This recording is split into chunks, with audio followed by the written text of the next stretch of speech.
গত বছরের ৫ই আগস্ট গণ অভ্যুত্থানের সময় চট্টগ্রামের বিভিন্ন থানা থেকে লুট হওয়া একের পর এক অস্ত্র উদ্ধার করছে চট্টগ্রাম মেট্রোপলিটন পুলিশের আওতাধীন বিভিন্ন থানা। কোতোয়ালি থানার পর নিয়মিত অভিযানে আসামিসহ আগ্নেয়াস্ত্র উদ্ধার করেছে পাহাড়তলী থানা পুলিশ।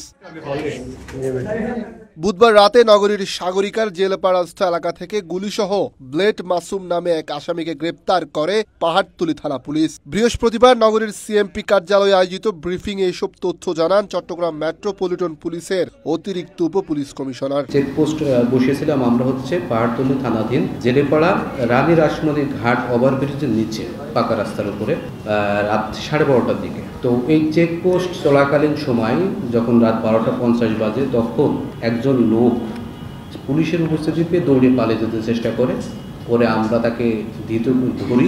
এরপর তার বডি চেক করে তার কাছ থেকে একটা 7.62 mm পিস্তল পাওয়া গেছে, ম্যাগজিন সহ 4 রাউন্ড গুলি লোড করা ছিল। পরে আমরা তাকে জিজ্ঞাসাবাদ করলে সে জানায় এটা থানা থেকে লুটকারী অস্ত্র সে বিভিন্ন গ্রুপ যে লুট করেছে তাদের থেকে পেয়েছে। তো আমরা সেই গ্রুপটাকেও ধরার চেষ্টা করছি এবং অন্যান্য যে লুট হয়ে গেছে যে অস্ত্রগুলো সেগুলো উদ্ধার করার চেষ্টা করছি।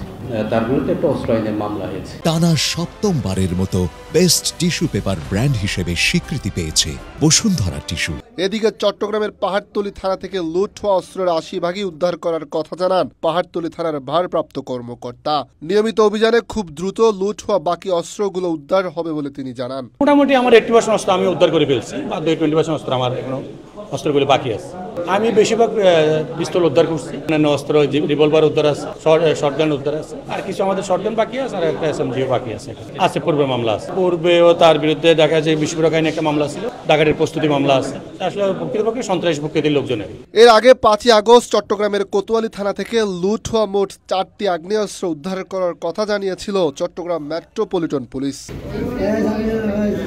শাবদুল্লাহ রাহাত, কালের কণ্ঠ, চট্টগ্রাম।